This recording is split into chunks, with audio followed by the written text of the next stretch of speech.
সুস্বাদু খাবার সবাই তাহলে সবাই খাবেন আর এটা সবাই খাবেন ওনার থেকে উনি খুব ভালো এবং ধার্মিক লোক ওই যে এক ভাই খাচ্ছে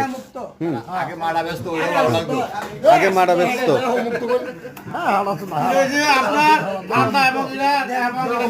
এবং পাঁচতলা বিল্ডিং এর মালিক সে শরবত বিক্রি করে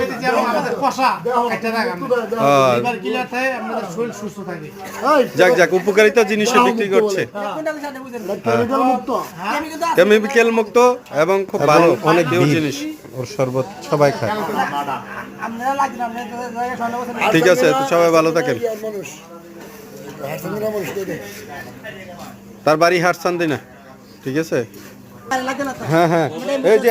আর গ্লাস এই ভাই খাইতেছে এই যে আমিও নিজেও খাচ্ছি আমি নিজেও খাচ্ছি দেখেন খাইতেছে দেখেন এই যে